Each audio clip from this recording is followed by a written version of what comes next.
মুছলমান যুৱক গৈ উপস্থিত হৈছে দিল্লীৰ যন্তৰ মন্তৰত শেহতীয়াভাৱে ৰাজ্যত হোৱা উচ্ছেদ অভিযানৰ বিৰোধিতা কৰিবৰ বাবে দিল্লীত গৈ উপস্থিত হৈছে মুছলমান যুৱকসকল আৰু মুছলমান যুৱকসকলে যন্তৰ মন্তৰৰ পৰা কৰিব আজি ভয়ংকৰ প্ৰতিবাদ। আজি যন্তৰ মন্তৰত উপস্থিত হৈ সংখ্যালঘু সংগ্ৰাম পৰিষদৰ সদস্যসকলে কৈছে যে শেহতীয়াভাৱে অসমত যি উচ্ছেদ অভিযান চলিছে সেয়া সম্পূৰ্ণৰূপে অমানৱীয়। গতিকে এই অমানৱীয় উচ্ছেদ অভিযানৰ তেওঁলোকে বিৰোধিতা কৰিব আৰু সমগ্ৰ দেশবাসীক জনাব যে বৰ্তমান অসমত মুছলমানৰ ওপৰত অত্যাচাৰ হৈছে বুলি। লগতে তেওঁলোকে কয় যে বৰ্তমানৰ শৃংখল চলিহাৰ দল বা চিন্তু বৰুৱাৰ দলে যেনে ধৰণৰ অত্যাচাৰ কৰিছে সেয়া সকলোৱে জনাটো দৰকাৰ বুলি তেওঁলোকে মন্তব্য কৰিলে। তেওঁলোকে বীৰ লাচিত সেনা সন্দৰ্ভত বিস্ফোৰক মন্তব্য কৰিলে, ক'লে লাচিতৰ নাম লৈ বীৰ লাচিত সেনাই প্ৰকৃততে চান্দা তুলিছে, সংখ্যালঘু লোকসকলৰ ওপৰত অত্যাচাৰ চলাইছে। এনেধৰণৰ বহু বিস্ফোৰক মন্তব্য কৰিছে সংখ্যালঘু সংগ্ৰাম পৰিষদৰ নেতাসকলে। আজি দিল্লীৰ যন্তৰ মন্তৰত এক ভয়ংকৰ প্ৰতিবাদ গঢ়ি তোলাৰ হুংকাৰ প্ৰদান কৰিছে তেওঁলোকে আৰু দিল্লীত গৈ উপস্থিত হৈছে এইসকল লোক। আমি লৈ আহিছোঁ গুৰুত্বপূৰ্ণ খবৰ। আজি ৰাতিপুৱাৰ ভাগতে এক ডাঙৰ খবৰ, উচ্ছেদৰ বিৰোধিতাৰে আজি দিল্লী কঁপাব মুছলমান সংগঠনে। দিল্লীত ভয়ংকৰ প্ৰতিবাদ কৰিবৰ বাবে মুছলমান সংগঠনৰ সদস্যসকল গৈ উপস্থিত হৈছে যন্তৰ মন্তৰত। অসম সংখ্যালঘু সংগ্ৰাম পৰিষদৰ প্ৰতিবাদী কাৰ্যসূচী আজি দিল্লীত ভয়ংকৰ প্ৰতিবাদ গঢ়ি তোলাৰ হুংকাৰ এইসকলৰ শৃংখল চলিহা আৰু জাতীয় সংগ্ৰামী সেনাৰ চিতু বৰুৱাক চেলেঞ্জ প্ৰদান কৰে। তেওঁলোকে কয় চিতু বৰুৱা আৰু শৃংখল চলিহাই অসমত যদি এজনো বাংলাদেশী আছে তেতিয়াহ'লে দেখুৱাই দিয়ক। হোৱাই নোহোৱাই একোগৰাকী মুছলমান লোকক মিয়া লোকক বাংলাদেশী বুলি তেওঁলোকে কিয় কয়? বাংলাদেশী দেখুৱাই দিব নোৱাৰিলে মানহানিৰ গোচৰ তৰাৰ হুংকাৰ প্ৰদান কৰা হৈছে সংখ্যালঘু সংগ্ৰাম পৰিষদৰ নেতাৰ দ্বাৰা। লাচিতৰ নামত বীৰ লাচিত সেনাই টেক্স সংগ্ৰহ কৰিছে বুলি স্পষ্ট মন্তব্য কৰিছে তেওঁ।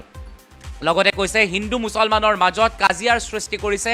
আৰু অবৈধভাৱে উচ্ছেদ চলাইছে। এই ধৰণৰ মন্তব্য কৰাও দেখিবলৈ পোৱা গৈছে। উচ্ছেদিত লোকক সংস্থাপনৰ দিয়াৰ দাবীও তেওঁ উল্লেখ কৰিছে। আমি আপোনালোকক দেখুৱাইছোঁ, এয়া সংখ্যালঘু সংগ্ৰাম পৰিষদৰ নেতাৰ মন্তব্য। তেওঁ কৈছে যে আজি যন্তৰ মন্তৰত এক ভয়ংকৰ প্ৰতিবাদ গঢ়ি তুলিব সংখ্যালঘু সংগ্ৰাম পৰিষদৰ নেতা তথা কৰ্মীসকলে। শৃংখল চলিহা আৰু জাতীয় সংগ্ৰামী সেনাৰ চিতু বৰুৱাক চেলেঞ্জ প্ৰদান কৰি কৈছে যে অসমত এজনো বাংলাদেশী দেখুৱাই দিয়ক, যদি বাংলাদেশী আছে দেখুৱাই দিয়ক, আৰু যদি দেখুৱাই দিব নোৱাৰে তেতিয়াহ'লে মানহানিৰ গোচৰ তৰা হ'ব। বাংলাদেশী দেখুৱাই দিব নোৱাৰিলে মানহানিৰ গোচৰ তুলিব শৃংখল চলিহা আৰু চিতু বৰুৱাৰ বিৰুদ্ধে। এইফালে দেখিবলৈ পোৱা গৈছে ইজনৰ পিছত সিজন মিয়া বিচাৰি অভিযান আৰম্ভ কৰিছে চিতু বৰুৱাৰ দলে আৰু এটা সময়ত শৃংখল চলিহাৰ দলকো দেখিবলৈ পোৱা গৈছিল ৰাজ্যৰ ভিন্ন প্ৰান্তত উচ্ছেদৰ সময়ত সম্পূৰ্ণ সমৰ্থন আগবঢ়োৱা। আৰু এতিয়া উচ্ছেদিত লোকৰ গাড়ী ৰখাই অত্যাচাৰ চলোৱাৰ অভিযোগ উত্থাপন কৰিছে সংখ্যালঘু সংগ্ৰাম পৰিষদৰ নেতাগৰাকীয়ে। উচ্ছেদৰ বিৰোধিতাৰে আজি দিল্লী কঁপাব মুছলমান সংগঠনে আৰু দিল্লীত এক ভয়ংকৰ প্ৰতিবাদ গঢ়ি তুলিম বুলি মন্তব্য কৰিছে তেওঁ। আমাৰ ওচৰত তেওঁৰ মন্তব্য আছে, আমি শুনাই লৈছোঁ। অবৈধ উচ্ছেদৰ বিৰুদ্ধে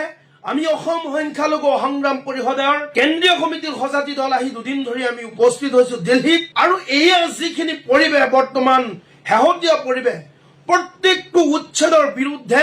আমি অসম সংখ্যালঘু সংগ্ৰাম পৰিষদে আগষ্ট মাহৰ 1 তাৰিখে আমি দিল্লীৰ যন্তৰ মন্তৰত আমি প্ৰতিবাদ কৰিম আৰু সেই মুছলমানক কৰা অপমান অত্যাচাৰ উচ্ছেদ প্ৰতিটোৰ বিৰুদ্ধে আমি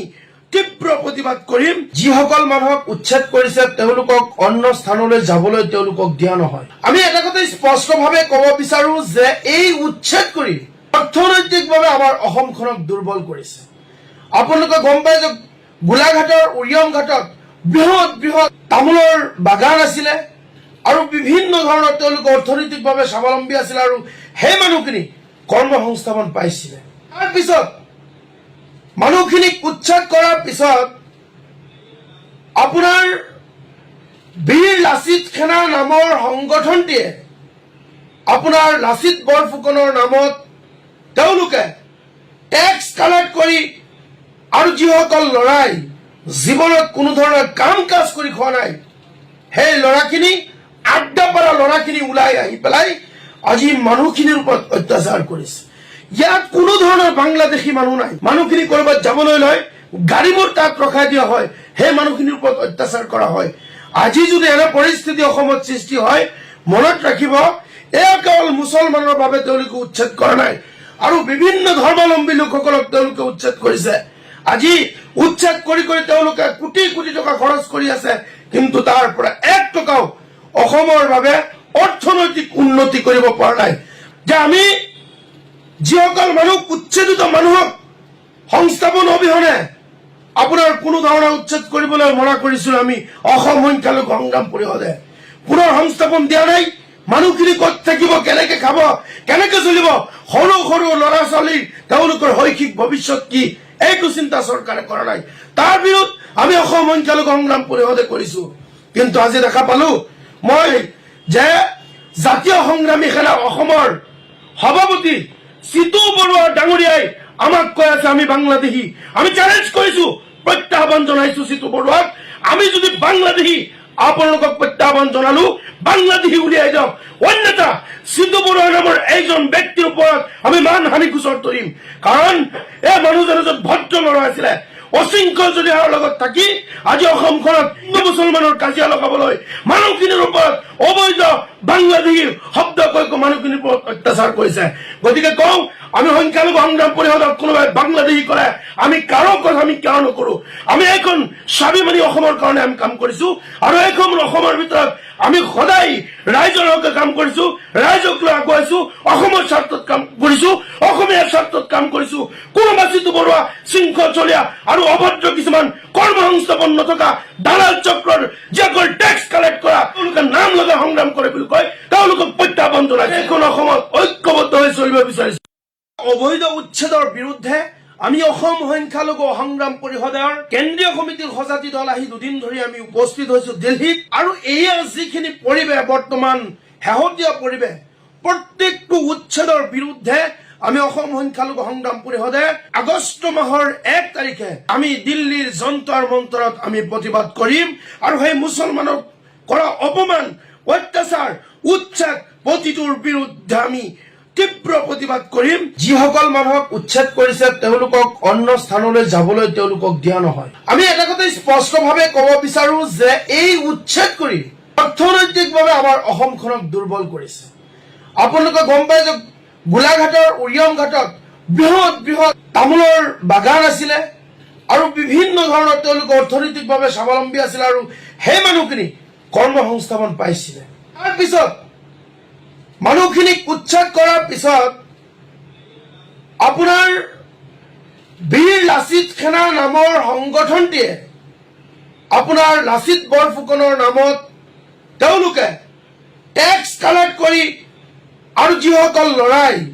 জীৱনত কোনো ধৰণৰ কাম কাজ কৰি খোৱা নাই সেই ল'ৰাখিনি আড্ডা পৰা ল'ৰাখিনি ওলাই আহি পেলাই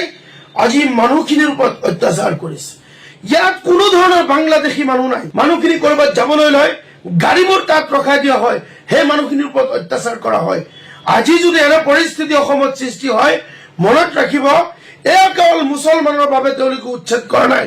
আৰু বিভিন্ন ধৰ্মাৱলম্বী লোকসকলক তেওঁলোকে উচ্ছেদ কৰিছে আজি উচ্ছেদ কৰি কৰি তেওঁলোকে কোটি কোটি টকা খৰচ কৰি আছে কিন্তু তাৰ পৰা 1 টকাও অসমৰ বাবে অৰ্থনৈতিক উন্নতি কৰিব পৰা নাই যে আমি যিসকল মানুহ উচ্ছেদিত মানুহক সংস্থাপন অবিহনে আপোনাৰ কোনো ধৰণৰ উচ্ছেদ কৰিবলৈ মনা কৰিছিল আমি অসম সংখ্যালঘু সংগ্ৰাম পৰিষদে পুনৰ সংস্থাপন দিয়া নাই মানুহখিনি ক'ত থাকিব কেনেকে খাব কেনেকে চলিব সৰু সৰু ল'ৰা ছোৱালীৰ তেওঁলোকৰ শৈক্ষিক ভৱিষ্যত কি এইটো চিন্তা চৰকাৰে কৰা নাই তাৰ বিৰুদ্ধ আমি অসম সংখ্যালঘু সংগ্ৰাম পৰিষদে কৰিছো কিন্তু আজি দেখা পালো মই যে জাতীয় সংগ্ৰামী সেনা অসমৰ সভাপতি সিতু বৰুৱা ডাঙৰীয়াই আমাক কৈ আছে আমি বাংলাদেশী আমি চ্যালেঞ্জ কৰিছো প্ৰত্যাহ্বান জনাইছো সিতু বৰুৱাক আমি যদি বাংলাদেশী আপোনালোকক প্ৰত্যাহ্বান জনালো বাংলাদেশী উলিয়াই যাওক অন্যথা সিতু বৰুৱা নামৰ এইজন ব্যক্তিৰ ওপৰত আমি মানহানি গোচৰ তৰিম কাৰণ এই মানুহজন এজন ভদ্ৰ ল'ৰা আছিলে অশৃংখল যদি আৰু লগত থাকি আজি অসমখনত হিন্দু মুছলমানৰ কাজিয়া লগাবলৈ মানুহখিনিৰ ওপৰত অবৈধ বাংলাদেশী শব্দ কৈ মানুহখিনিৰ ওপৰত অত্যাচাৰ কৰিছে গতিকে কওঁ আমি সংখ্যালঘু সংগ্ৰাম পৰিষদক কোনোবাই বাংলাদেশী কৰে আমি কাৰো কথা আমি কিয় নকৰো আমি এখন স্বাভিমানী অসমৰ কাৰণে আমি কাম কৰিছো আৰু এইখন অসমৰ ভিতৰত আমি সদায় ৰাইজৰ হকে কাম কৰিছো ৰাইজক লৈ আগুৱাইছো অসমৰ স্বাৰ্থত কাম কৰিছো অসমীয়াৰ স্বাৰ্থত কাম কৰিছো কোনোবা সিতু বৰুৱা শৃংখলচলীয়া আৰু অভদ্ৰ কিছুমান কৰ্ম সংস্থাপন নথকা দালাল চক্ৰৰ যিসকল টেক্স কালেক্ট কৰা তেওঁলোকে নাম লগাই সংগ্ৰাম কৰে বুলি কয় তেওঁলোকক প্ৰত্যাহ্বান জনাইছে এইখন অসমত ঐক্যবদ্ধ হৈছে